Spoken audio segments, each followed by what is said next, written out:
गई है, हाँ। तू अपनी जेठानी के पास पीछे लौट जा। बस अभी देखो, ये दो बहू हैं, ओरफा और रूथ। ये कौन है? ओरफा, रूथ। ये दो प्रकार के हम विश्वासी हैं, याद रखें। एक ओरफा की तरह है, एक रूथ की तरह है। ठीक है, दो प्रकार के विश्वासी हैं। अभी जब नौमी ने इन दोनों को कहा कि तुम क्या करो भैया, वापस हो जाओ, ठीक है। अब ओरफा ने सोचा कहाँ इस बुढ़िया के पीछे जाएंगे, है ना, पता नहीं वहाँ खिलाएगी नहीं खिलाएगी, ना पति है ना कुछ है ना, कैसा वो देश होगा क्या होगा पता नहीं। उसने बोला ठीक है मेरी माता है, उसने पाँव पूछ के छुए, गले लगी और गई। ठीक है, अब दूसरी रूथ क्या बोलती है, आगे पढ़ना। रूथ बोली, तू मुझसे यह विनती ना कर हाँ कि मुझे त्याग या छोड़कर लौट जा। हाँ। क्योंकि जिधर तू जाए उधर मैं भी जाऊंगी, हाँ जहाँ तू टिके वहाँ मैं भी टिकूंगी। तेरे लोग मेरे लोग होंगे और हाँ। तेरा परमेश्वर मेरा परमेश्वर होगा। Hallelujah, hallelujah. अब ये क्या बोलती है, ये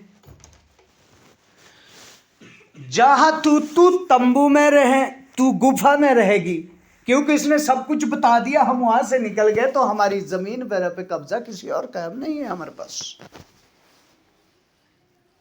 इसको छुड़ाना पड़ेगा, क्योंकि वो बेच के गए थे, मालूम है। वो जमीन ऐसी छोड़ के थोड़ी गए हुए हैं, वो बेच के गए हुए हैं वो जमीन, और अब कुछ नहीं है उसके पास। वो पैसे यहाँ उड़ा दिए ऐश मस्ती में, है ना, अभी कुछ नहीं बचा, अभी छूछे हाथ वापस आ रही है। अब इसने रूथ को बोला हमारे पास जमीन नहीं है, ये हम हालांकि व्यवस्था के अनुसार कोई कुटुंब का उसके छुड़ा सकता है, लेकिन हमारे कुटुंब में से कोई भी ऐसा नहीं है जो कि उसको छुड़ाए, और दूसरा छुड़ाएगा भी क्यों, हम इतनी सालों से वापस जा रहे हैं। ठीक है, अब मालूम रूथ क्या बोलती है, तू तंबू में रहेगी मैं भी वहीं रहूंगी, तू गुफा में रहेगी मैं भी वहीं रहूंगी, तू खाएगी तो मैं भी खाऊंगी, तू नहीं खाएगी तो मैं भी नहीं खाऊंगी। जैसा तू पहनेगी वैसा मैं पहनूंगा, जैसा तू रहेगी वैसा ही मैं भी रहूंगी, जहां तू जाएगी वहां मैं जाऊंगी, जो तेरे लोग वो मेरे लोग, जो तेरा परमेश्वर वो मेरा परमेश्वर।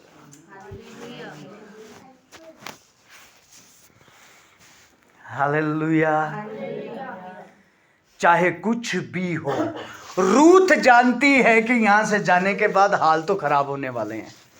इसका मतलब इन्होंने यहां भी घर बना लिया होगा मोआब में, घर में ही तो रह रहे हैं ना, इसलिए बोल रहे हैं अपने मायके चली जा, है ना।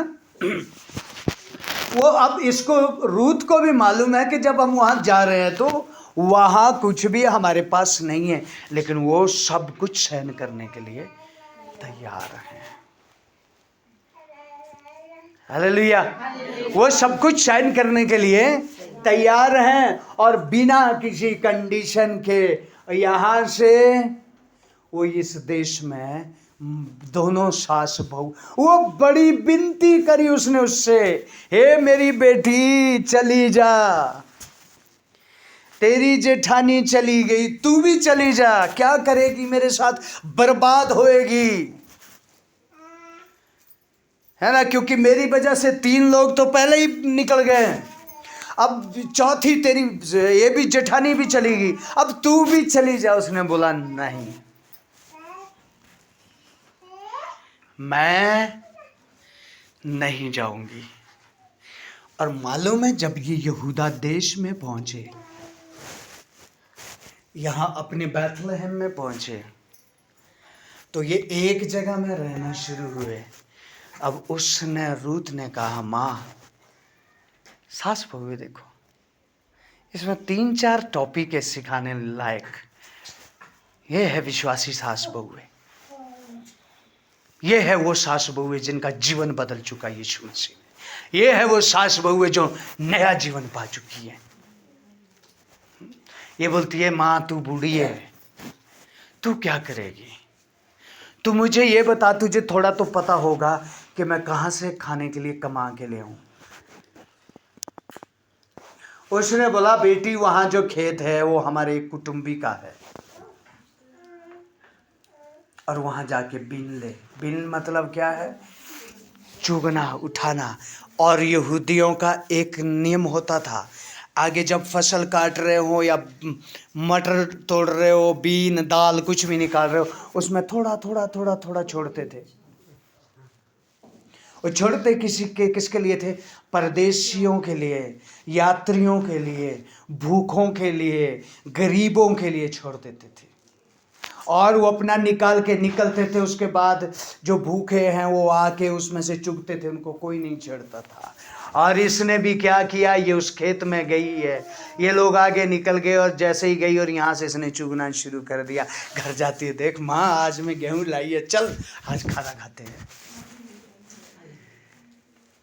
क्या जरूरत थी भाई, इसको क्या जरूरत थी ये सब कुछ करने की?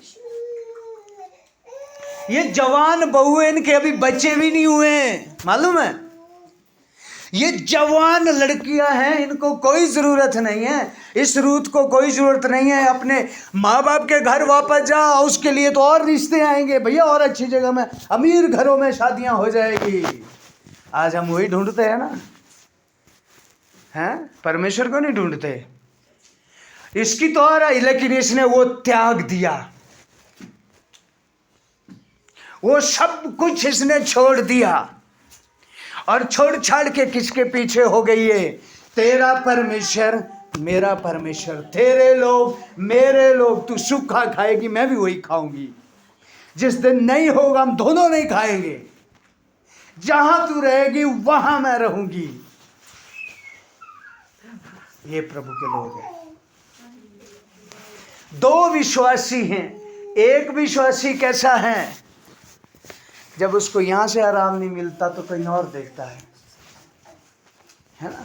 कुछ लोग आराम के लिए आते हैं, है ना? कुछ लोग काय के लिए आते हैं? आराम के लिए आते हैं, चंगाई के लिए आते हैं, आशीष के लिए आते हैं।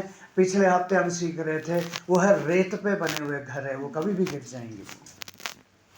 उनको प्रभु से कोई मतलब नहीं होता।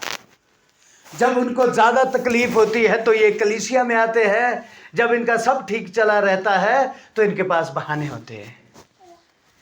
मालूम है ये कैसे होते हैं? ओरफा वाले लोग ये टीके रहेंगे थोड़े टाइम के लिए। जब ये ठीक है तो अपनी मौज लूटेंगे, लेकिन जब इनको तकलीफ होएगी तो ये कलीसिया पहुंचेंगे, है ना? जब कलीसिया में ज्यादा तकलीफ हो जाएगी या सताव आना शुरू हो जाएगा तो ये क्या करेंगे? छोड़ो यार स्यापा का, मेरे रिश्तेदार भी ऐसे बोलते हैं, ये भी ऐसे बोलते हैं, यहाँ से भी कट गए हम, वहाँ से भी कट गए। क्या करते हैं? अच्छा डो रहने दो, ऐसा ही है, ये चला ही निकल गए। और एक पता कैसे हैं? असली विश्वासी ये हैं। असली विश्वासी कौन से हैं? प्रभु मुझे चाहिए ही कुछ नहीं, मुझे प्रभु चाहिए ही कुछ नहीं, मुझे तू चाहिए। तू मुझे बिल्डिंग में रख, धन्यवाद। तू मुझे तंबू में रख, धन्यवाद। तू मुझे खाने को दे, धन्यवाद। तू मुझे नहीं दे खाने को, धन्यवाद। तू जो मर्जी कर, प्रभु तेरे लिए धन्यवाद। ये बोलते ऐसे पिछला सब भूल कर, ये मालूम सब भूल गई है। अरे भैया इसके माँ बाप अमीर लोग हैं, इसकी हिस्ट्री पढ़ना। इसके जो रूट के माँ बाप है ना वो अमीर लोग हैं। मुझे लगता है कि माँ बाप ने भी बोला होगा बेटी कहाँ जिंदगी बर्बाद कर रही है, इधर आ जाओ तो मर गए। तेरी सास विधवा, तेरी जेठानी विधवा, तू विधवा, हाँ कहाँ जा रही है इसके साथ? ये पहले ही भूखमरी की वजह से यहाँ भाग के आई हुई है तेरी सास, बोला होगा कि नहीं? और तू इसी के पीछे जा रही है। यहाँ तेरे लिए कोई कमी है, घटी है? तू इधर आ जा, हमारे पास आ जा, तेरा और हम शादी करवाएंगे। नहीं भी करनी है, हमारे पास सब कुछ है। अरे भैया ये धनवान बाप की बेटी है, ये धनवान बाप की। इसने एक बात कही, जब मैंने एक बार अपने आप को समर्पित कर दिया है इस परिवार के लिए, है ना, जब मैंने अपने आप को इस परिवार के लिए समर्पित कर दिया है ना, अब मेरा सब कुछ, माँ तूने जन्म दिया लेकिन मेरी माँ अब ये है। Hallelujah, hallelujah. ये मेरी माँ है, अब मैं मेरी माँ तुझे छोड़ दूंगी, इसको मैं कभी नहीं छोड़ूंगी।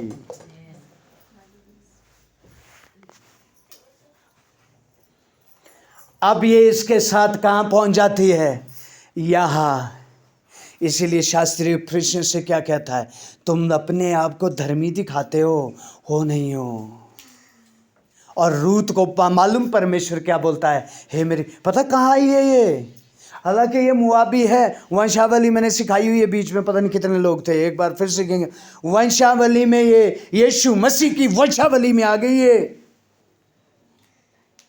यीशु मसीह की दादी परदादी बन गई है, मालूम है? यीशु मसीह रची सुसमाचार में यीशु मसीह की वंशावली में आ गई है। बहुत सारी थी जो नहीं आई, इससे अच्छी अच्छी जो अपने आप को धर्मी दिखाती थी नहीं आई, ये आ गई। हालेलुया। मालूम क्यों? ये मन से दीन थी, ये मन से नम्र थी, इसने शरीर के बारे में कभी नहीं सोचा।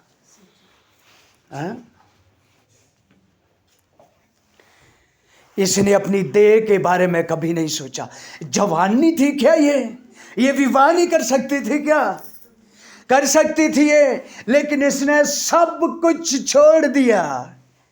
ये भूल गई मेरा कोई बाप है, मेरी माँ है। ये भूल गई मेरे माँ बाप के पास बहुत दौलत है, मेरे माँ बाप के पास बहुत धन है, मैं वहाँ ऐश से रह सकती हूँ। ये सब भूल गई। इसने अपनी सास के साथ दुख उठाना उत्तम समझा। इसीलिए जब हम इब्रानियों की पत्री में देखते हैं तो वहाँ लिखा है कि मूसा ने फिरौन के बेटी की बेटा होने से अपने आप का इनकार कर दिया और यीशु मसीह के साथ दुख उठाना उसने अच्छा समझा। ये है प्रभु के लोग। हालेलुया। यदि यीशु मसीह के साथ हम दुख उठाना चाहते हैं ना, तो वो मसीह लोग हैं। और इसने क्या किया? यहां पर आ गई, ठीक है, इस देश में पहुंच गई है। अभी कुदरत जिसके खेत में वहां लिखा है, जिसके भी खेत में परमेश्वर इसको लेके गया ना, वो खेत इन्हीं के नवोमी के ही कुटुंबी का निकला। कुटुंबी मतलब परिवार वाला, रिश्तेदार नहीं, परिवार का। कुटुंब का मतलब घर का परिवार का निकला। और उसका नाम क्या था? बोअज। इसका नाम क्या था? बोझ। बहुत दौलत वाला, बहुत दौलत वाला। जब ये दूसरे दिन तीसरे दिन खेत में जा रही है, बोझ ने पूछा ये लड़की कौन है जो बेचारी रोज आ रही है? उसने उसको बोला, उम्र में कम थी इसलिए बेटी बोला। इसने बोला, बेटी तू कौन है? हमने तो कभी देखा नहीं। इसने बोला, मैं नओमी की बहू हूं। अभी भी क्या बोल रही है अपने आप को? ये बहू, इसकी तो बहू ही है ना, है? और ये मालूम क्या, ये बहू नहीं बोलती है इसको, ये बेटी बोलती है। हालेलुया। ये नया जीवन पाए हुए लोग है ना, ये नया जीवन पाए हुए लोग हैं। बाकी पुराने जीवन वालों के तो दांत निकलते रहेंगे थोड़ी थोड़ी देर में। आप डिस्कवरी में देखो ना, यार कहीं भी कुत्ते वगैरह ऐसे तो बड़े अच्छे दिखे, लेकिन जब वो होंठ ऊपर करते ना, इतने लंबे लंबे दिखते दांत है ना। तो पुराने जीवन वाले तो क्या है, ये बड़े अच्छे से रहेंगे। जैसे इनकी रोटी को छीनता है ऐसे ही दांत दिखा जाए। कुत्ते को क्या होता है, उसकी रोटी छीन के देखो ना, इतने लंबे दिखाएगा दांत, ऐसा है ना। है? तो जो पुराने जीवन वाले मसीह भी, जो है मसीह लेकिन है पुराने, वो अभी भी संसार में है, वो ठीक रहेंगे। थोड़ा सा उनको चूंटी काट के देखो, ऊँट ऊपर करके इतने लंबे दांत दिखाएंगे, ठीक है। लेकिन ये कौन है, ये नया जीवन पाए लोग हैं भैया। हालेलुया, समझ आ रहा है कैसे हैं ये नया जीवन पाए हुए लोग हैं। और ये इसको अपनी माँ मानती है, जिसके लिए कि उसने अपनी असली माँ को छोड़ दिया, जिसने जन्म दे दिया है, बोलना नहीं है। और ये इसको अपनी बेटी मानती है, हालांकि ये गर्भ से नहीं आई है, अपनी बेटी मानते हैं। आज की सास बहुएं मानती है एक दूसरे को, माँ बेटी कोई नहीं मानता है। अपनी बेटी चाहे उससे भी बिगड़ी हुई होगी, हैं? लेकिन ये तो बहू है तो बहू ही रहेगी। अरे भैया बेटी बना के देखो, माँ सास को माँ बना के देखो, क्या बेटी में कमी नहीं होती? बेटियों को नहीं डांटते।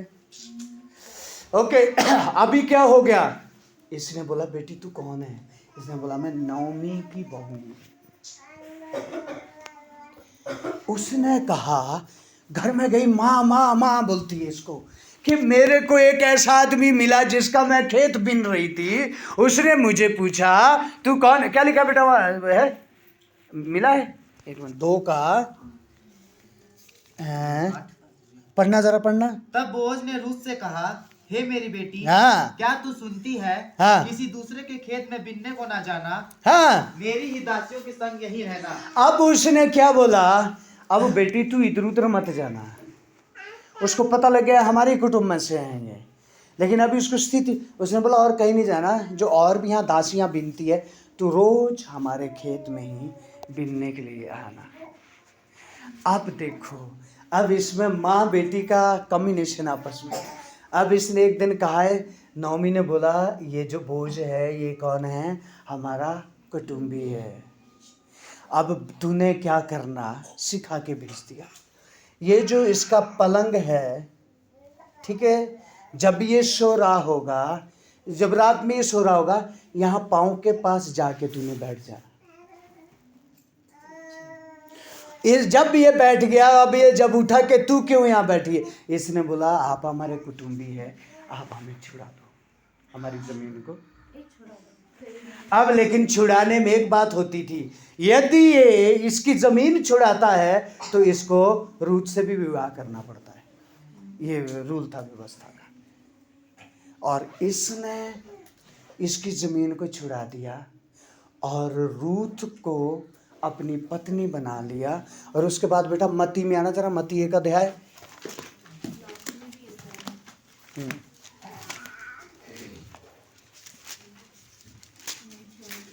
हाँ, इसमें देखो रूथ और बोझ से कौन उत्पन्न हुआ है? राहब, सुलेमान,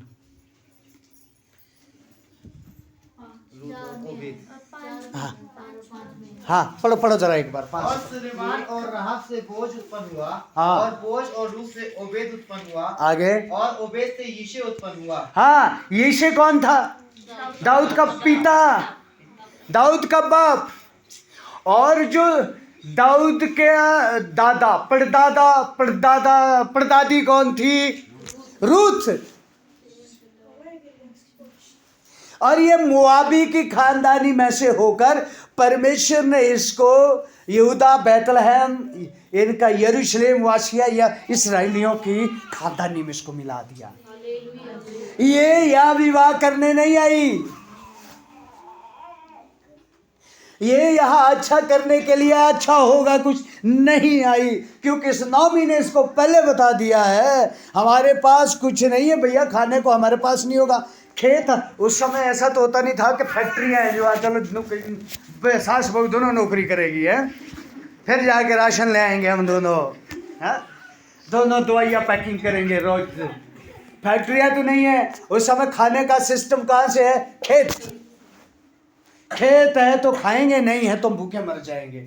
उसने बोला हमारे पास जमीन खेत कुछ भी नहीं है, लेकिन उसने कहा जहां तू रहेगी वहां मैं रहूंगी,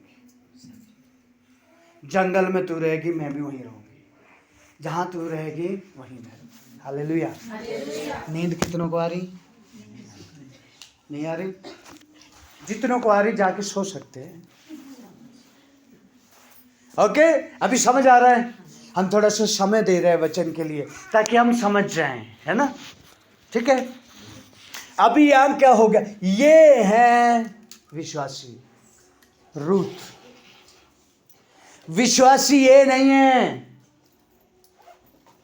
जहां मजा आता है वहीं जाएंगे, जब यहां का मजा खत्म हो गया तो उधर को निकल लिए, कहीं और ढूंढ लिया।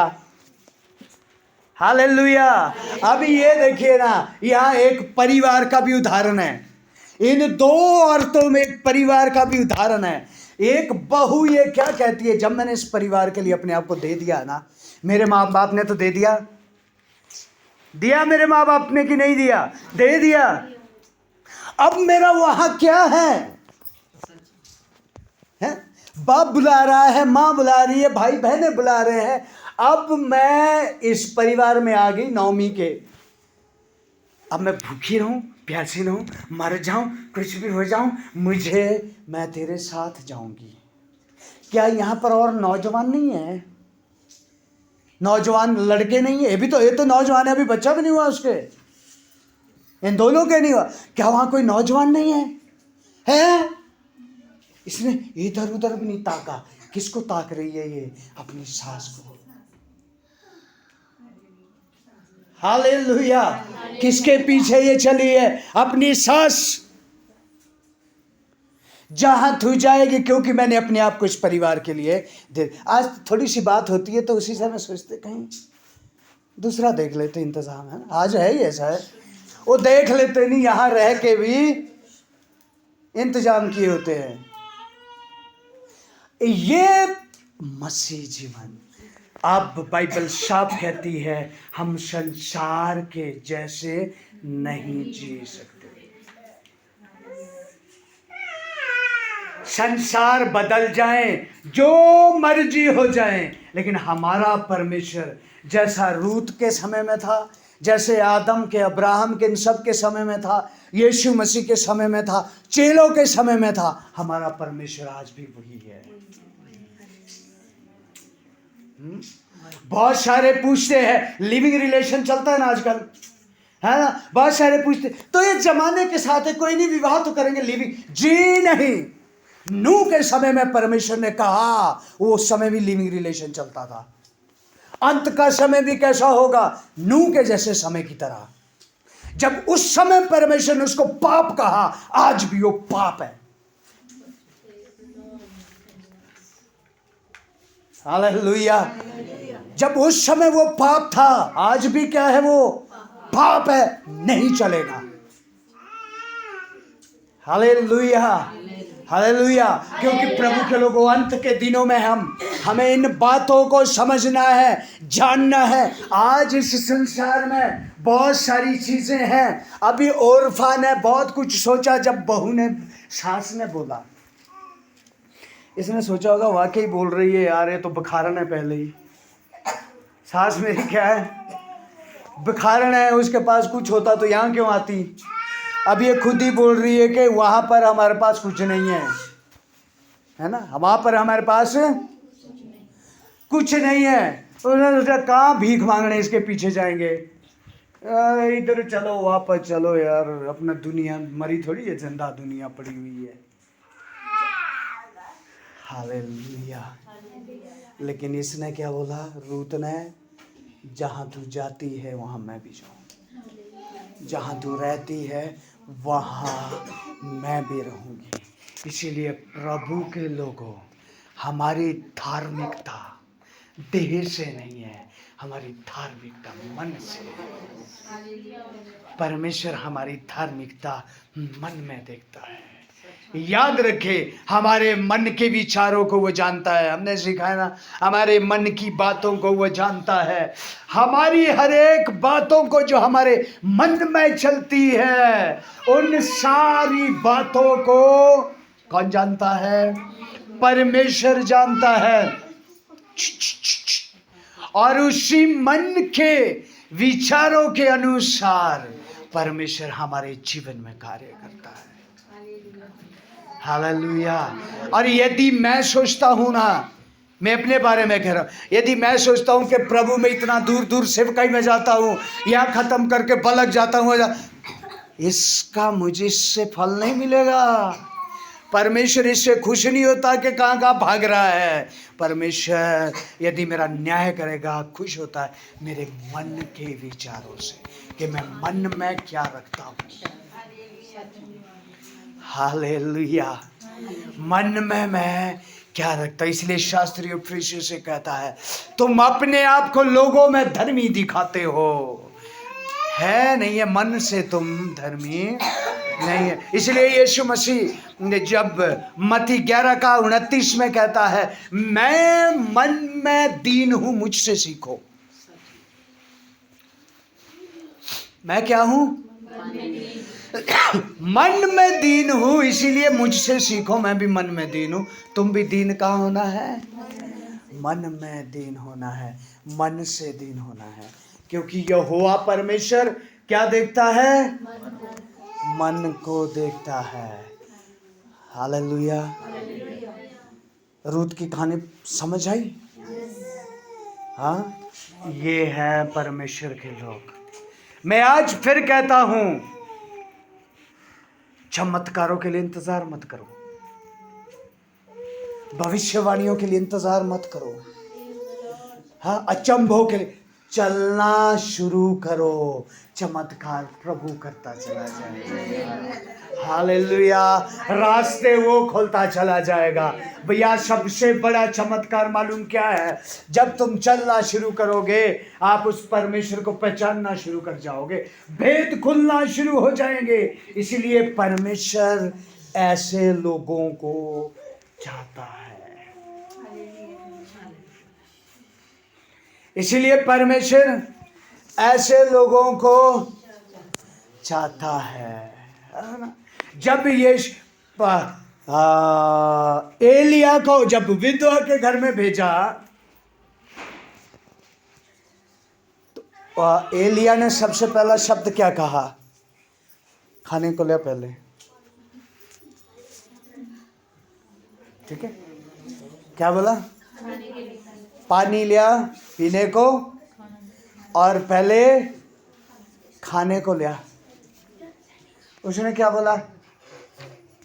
उसने क्या बोला? उसने बोला कुछ नहीं है, मैं जानता नहीं हूं। एलिया ने क्या है? जो कुछ है लिया। उसने बोला, ओहो मेरी प्यारी बहन, इसके पास तो कुछ नहीं है, ओ कहाँ से खिलाएगी ये, कहाँ? उसने बोला वो नहीं है, परमेश्वर ने भेजा है ना, जो कुछ है लिया। उसके बेटा भी है, पता है, बेटा भी है। और जब एलिया ने बोला खाने को, कैसे नहीं है भैया, लिया जो कुछ है लिया, लिया तू खाने को। उन्होंने रखा होगा एक रोटी का आटा, शायद बेटे के लिए अभी रोटी मांगेगा, थोड़ी भूख तो कम कर दूंगी, बाद में लकड़ी बेचूंगी तो और दूंगी। उसने सारा अपना लिखा, झाड़ झूड़ के एक इतनी सी रोटी बना के लाई और उसने खाया। उसके बाद प्रभु धन्यवाद इस रोटी के लिए, ये बहन को आशीष दे। और विधवा क्या पा गई? लिखा है, हाँ थोड़ा इधर ध्यान दो, इधर ध्यान दो। ये वचन पूरे हफ्ते नहीं मिलेगा बच्चे, हाँ पूरे हफ्ते खेलने के लिए है। ये पहले जीवन की रोटी खा लो। हाँ, अभी क्या हुआ है बेटा, इसको लेके आ गया, चलो थोड़ा आगे आगे बढ़ जाओ। हाँ, अभी क्या मालूम है, जब एलिया उस घर से निकला, उसका बर्तन कभी खाली नहीं हुआ, पता है, बर्तन भर गए। लेकिन आज हमारी दिक्कत पता क्या है? प्रभु तू तो जानता 50 रुपया ही है मेरे पास, इसका आटा भी तो ले जाना है प्रभु, तेरे को कहाँ से दूं मैं? चलो खा लेते हैं, एक बार तो खा लोगे, पूरा हफ्ता क्या खाओगे? हालेलुया। घटी में देना सीखो, समझ आ रहा है? हालेलुया। अभी समझ आ रहा है? घटी में देना सीखो। ये चीजें हमारे जीवन के लिए बहुत कामयाब है, लाभदायक है ना। बहुत सारे बोलता पास्टर, अरे भैया पास्टर को क्या मतलब है, आशीष तो आप पाओगे। हाँ देखिए, घटी में मैं एक पहले भी मैं एक दो विषय को इकट्ठा कर रहा हूँ, ऊपर से तो नहीं जा रहा। अब रूत याद है? बस रूत को याद रखे तो मैसेज भी याद रह जाएगा सारा, ठीक है।